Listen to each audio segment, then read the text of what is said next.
ever get that feeling like you just got to dig into those really big questions, Like what's real? How do we learn stuff? How should we be living? All that. Yeah, absolutely. It's that basic human need to try to figure things out, to Yeah. question things, to grapple with the huge questions, to really, act like a philosopher. And that's what we're going to do today. Exactly, and it's something people have been doing for a long time. A rich history, all of that. And today we're focusing on a pretty remarkable figure from the Islamic Golden Age, a guy named Abu Bakr al-Razi. He lived from 865 to 925 CE. And he wasn't just some, famous doctor. He Yeah. was also a really deep and, yeah, kind of controversial philosopher. Controversial how? Well, imagine this. In a world where everyone's thinking about God's absolute oneness, al-Razi comes along and says, nope, there are 5 eternal foundations of reality. Whoa, that's pretty different. Yeah, that gives you a little taste of his out there thinking. So we're talking about a guy who really wasn't afraid to challenge the norms, to really act as a philosopher. But figuring out his philosophy seems like it's a bit of a puzzle, right? Oh, absolutely. It's like trying to put together a puzzle where some of the pieces are just, missing. And some of the other pieces might have been messed with by people who didn't like him. So we've got to be careful about where our information's coming from, what we're basing our ideas on. Exactly. But even with those issues, the pieces we do have and the stories from people who debated his ideas, they give us an amazing look into, the mind of a guy wrestling with these huge questions. It's almost like we get to be flies on the wall for these ancient philosophical debates. Exactly. And we're going to be exploring his view of the universe, how he thought we should live, how he challenged the medical world back then, and his pretty provocative thoughts on religion. All right, so our mission today is to really unpack al-Razi's main philosophical ideas and try to see how he dealt with these fundamental questions. We're talking about what it meant to act as a philosopher in a totally different world, a world that was just as intellectually exciting as ours. So to kick things off, let's talk about these 5 eternal principles. What was he thinking there? So basically, al-Razi thought the universe was built on 5 eternal principles: God, soul, matter, time, and place. Now, for his time, this was a huge deal, especially in Islamic thought. To say that anything existed eternally alongside God, well, let's just say it got people talking. Not your typical creation story. So let's dive into each of these ingredients of reality. First up, God. How did al-Razi say God existed? How did he prove it? He looked at what he saw as the amazing design of the universe, the order of everything, the fact that things seemed to have a purpose. For him, that was proof of a creator. But things get a little more complicated and definitely more debated when we start thinking about the other 4 principles. Okay, so next up is the soul. What was its role in all of this? So for al-Razi, the soul was the source of life in everything that's, alive. But it had a really important job in his theodicy. That's a fancy term for trying to explain why bad things happen, why we suffer, even though there's a good God.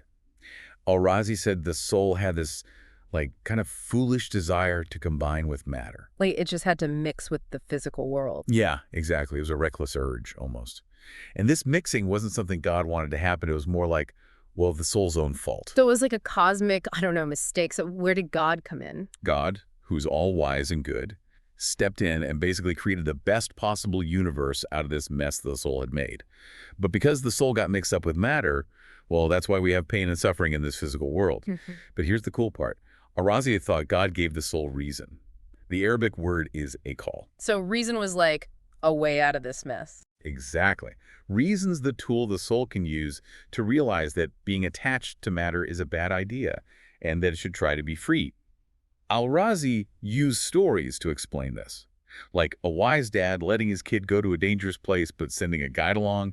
The guide represents the intellect. Yeah. Or think of a beautiful garden that turns out to be full of thorns. A painful lesson, but hey, you learn something. So the whole point is for the soul to use reason, live a balanced life, not too extreme, and study philosophy to get away from the limits of the material world. It's almost like the whole universe is a school for the soul. Wow. The universe is a cosmic classroom. I like that. Okay, so what about matter? I know al-Razi had some interesting ideas about that. He was an atomist, right? Right. He believed in atoms, which was different from a lot of other philosophers. Those were Islamic intellectuals who were super into Greek philosophy. Thinkers like al-Kindi, al-Farabi, and Avicenna. They mostly followed Aristotle, who thought you could keep dividing matter forever. But al-Razi, he thought, nope, there's got to be a smallest piece. So like Democritus back in ancient Greece. Yeah, kind of similar. Al-Razi thought different elements like earth, fire, water, air.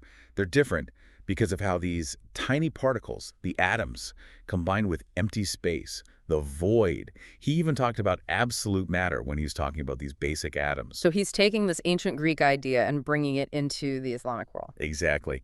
And it's interesting because even though some Islamic theologians back then also liked the atom idea, al-Razi's specific theory was unique.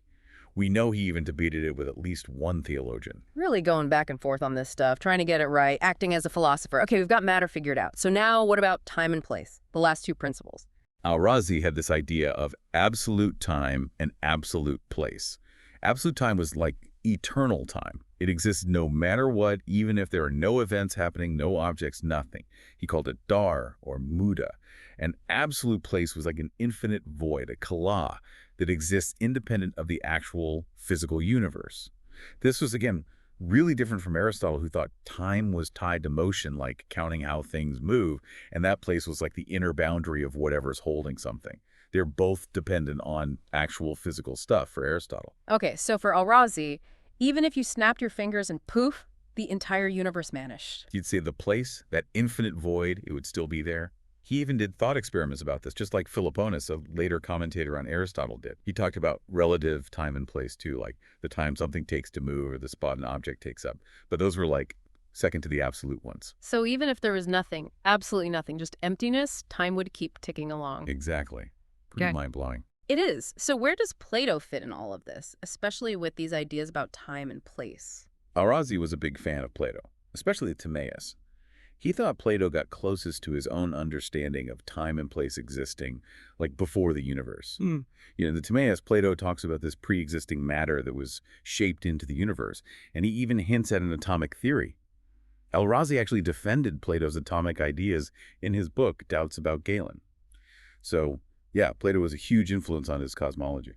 Okay, so a lot of Plato in there, but wasn't there like another possible source for these ideas? Oh, right. There's this story from Nasiri Khosraw, who said that al-Razi might have gotten these ideas from his teacher, Aran Shari, a pretty mysterious figure himself. Not much is known about him. Another layer to the puzzle. So we see al-Razi acting as a philosopher here, engaging with ancient ideas, but reinterpreting them in a new way. It's not just copying, it's like building on what came before. Absolutely. Yeah. Now, moving on, let's talk about how al-Razi thought people should live, his ethics. Because there seems to be a bit of a contradiction. On the one hand, he's all about the soul getting free from the body, but then he's also saying we should live a moderate lifestyle. Yeah, it seems like you can't have both. You'd think so, right? In his book, The Philosophical Way of Life, he actually defends going after some bodily pleasures, as long as they don't go too far. He says there's a limit, you know? And the limit is this: no evil, no murder, and nothing that would make God unhappy, based on our reason and sense of justice. So he's not saying we should totally deny ourselves everything. No, not at all. It's more like finding a balance.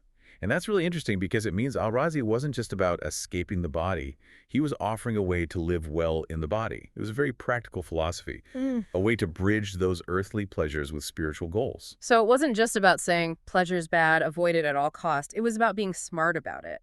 But then in his spiritual medicine, he says we should resist pleasures. I mean, is that a contradiction or what? Well, it might seem that way at first, but al-Razi keeps saying use your reason in both books. Don't get caught up in stuff that'll cause more pain later. He even tells a story about telling off a guy for eating too many dates. Like, dude, you're going to get sick. Think about the long term. So it's a very practical approach to pleasure. Exactly. Now, there's been this debate among scholars about whether al-Razi was leaning towards the Epicurean way of thinking, you know, the idea of maximizing pleasure. But others say, no, no, no, look at al-Razi's theory of pleasure.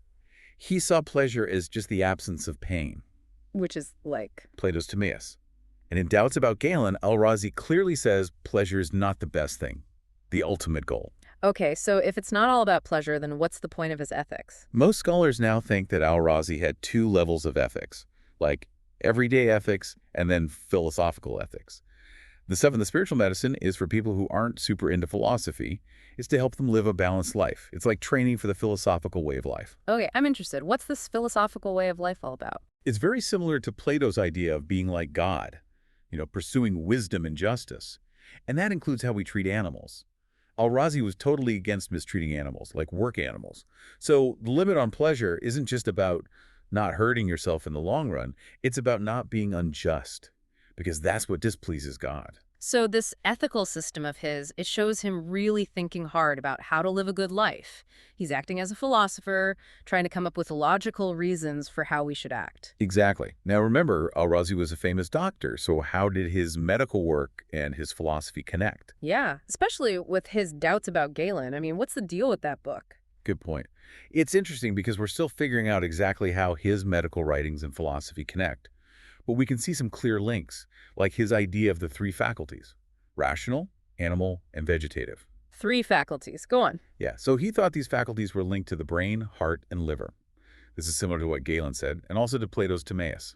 He believed the rational soul used the brain like a tool, just like Plato said. Okay, interesting. But what about his actual medical practice? Was it all just practical stuff, or did philosophy sneak in there too? His medical epistemology, that's his theory of how we get medical knowledge, was very much in line with Galen's ideas. He thought a good doctor needed a solid understanding of the theory, but also tons of experience.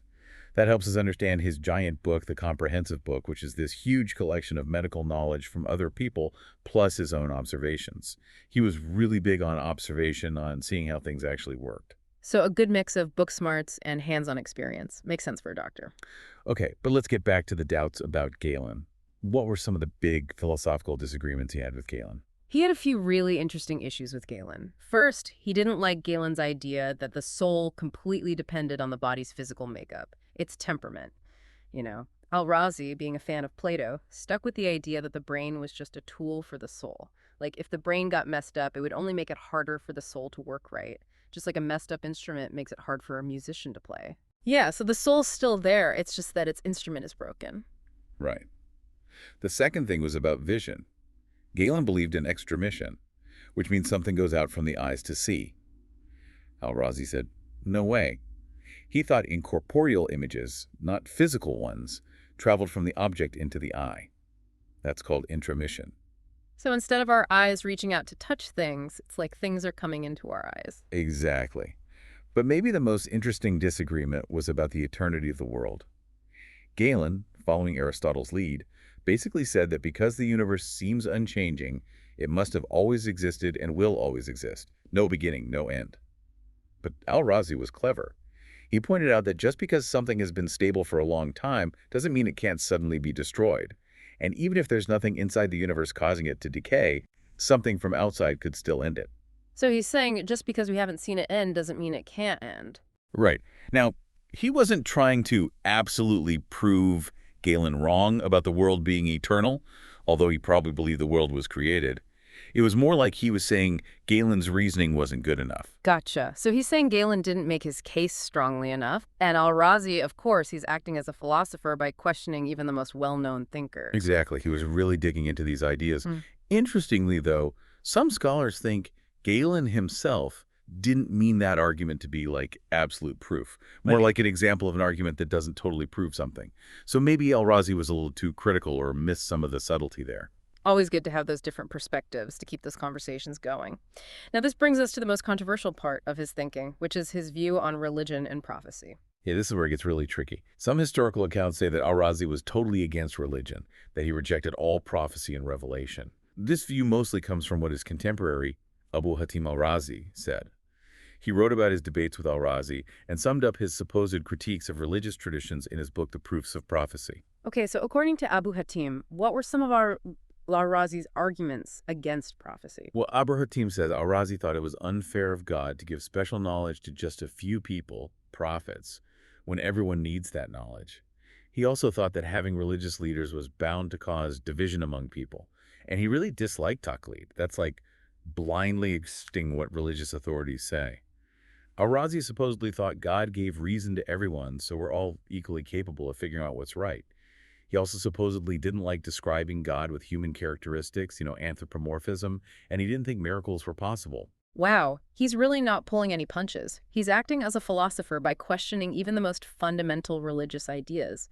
But is that really the whole story? I mean, was he really against all religion? Not necessarily. Other sources, like Fakhr al-Din al-Razi, who lived a few centuries later, wrote about our al-Razi interpreting the Quran, so that suggests he wasn't totally rejecting it.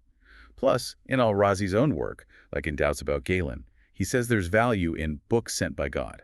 Interesting. So maybe it wasn't about saying all religion is wrong. Maybe it was more about saying religion needs to make sense, needs to fit with reason. That's one way to look at it. Al-Razi was definitely a big believer in reason. It makes sense that he'd think any real revelation would have to agree with logic.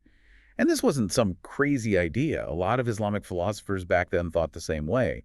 The real question is whether he went further and said that revelation was pointless, maybe even harmful, like Abu Hatim said. And wasn't there some more recent research that might help us understand this? Yeah, Philippe Vallot found this debate between al-Razi and a theologian named al-Kabi. Al-Razi supposedly said, "Prophets are unnecessary because we have reason," which is enough, assuming that prophecy agrees with reason. But scholars are still debating whether this quote is really from our al-Razi. Ah, so the mystery continues. What a headache. It really does. Another idea is that al-Razi was specifically targeting certain groups with his critiques, like the Ismailis, who believe in the Imam as an essential guide. He might have seen that as taqlid, which he totally hated. So his views on religion, they were definitely controversial, that's for sure, and probably more complicated than just a flat-out rejection of all prophecy. But even his criticism of religion shows he was acting as a philosopher. He was engaging with these big beliefs. He was pushing the boundaries, asking those tough questions. And, sometimes when you do that, you get some pushback. So let's talk about al-Razi's legacy. How was he remembered? Well, as we talked about, the Ismailis definitely weren't fans. People like Abu Hatim, Nasiri Khosrow, and al-Kirmani, they all criticized his philosophical and ethical ideas. He also got pushback from people like Ibn Hazm and even Maimonides over in the Western Islamic world. His idea of 5 eternal principles, that didn't really catch on with most people. Although Fakhr al-Din al-Razi did discuss his ideas about time and place. So his philosophical legacy was a little shaky, kind of a mixed bag. But what about his medical contributions? Isn't that where he really made a name for himself? Oh yeah, totally. Mhm. Even though big names like Ibn Sina criticized him, his medical books were super influential. People all over the Islamic world read them. He was known in the Latin West as Reyes, and his stuff was translated and studied like crazy in the Middle Ages and the Renaissance. Wow. So even in Europe. Yeah, all over. Yeah. He had dozens of printed editions, and Vesalius, the anatomy guy, edited one of his books. Al-Razi's medical books were even required reading at big European universities like Bologna. That says a lot about his impact as a medical thinker. He made a real difference. For sure. And later, people praised him for being ahead of his time, like for his work on figuring out the differences between diseases like smallpox and measles. He even used a control group to test if medicines worked. Super innovative for back then. So even though people still debate his philosophy, there's no doubt he was a huge deal as a doctor. So interesting how someone can be so controversial in one area, but so celebrated in another. But, that just goes to show what happens when you act as a philosopher. Sometimes you shake things up and not everyone's happy about it. Totally. Al-Razi is a great example of a thinker who questioned everything. He really dug into these big questions in different fields, and he left a lasting impact, even if it wasn't always positive. It makes you realize that acting as a philosopher isn't about pleasing everyone. It's about pushing boundaries, thinking for yourself, and engaging with those really tough questions. So wrapping up our deep dive into Abu Bakr al-Razi, we've looked at his 5 eternal principles, his ideas about balancing pleasure and wisdom, his critiques of Galen, and his really controversial views on religion and reason. Through it all, we've seen him constantly acting as a philosopher, questioning, analyzing, and coming up with his own answers. And as we've seen, putting together his philosophy is like solving a really tough puzzle. We have to deal with sources that are incomplete and maybe even biased. But that challenge just shows how independent he was, how much he loved to question things. That's the essence of being a philosopher. Absolutely. So a final thought for you, our listener. Al-Razi believed in using reason and questioning even the biggest authorities. So how do you figure things out in a world that's full of information, full of experts telling you what to think? Are there areas in your life where you could use a little bit of that Razian skepticism, that independent thinking, or thinking about his cosmology? What eternal principles do you see shaping our world? What things are unchanging, things that go beyond just the physical stuff? In what ways are you acting as a philosopher in your own life? If you're curious and want to learn more about al-Razi, we recommend reading the Stanford Encyclopedia Philosophy entry on him and checking out translations of his books like The Spiritual Medicine or Parts of the Philosophical Way of Life. It's a trip into the mind of a thinker who really lived up to the name philosopher.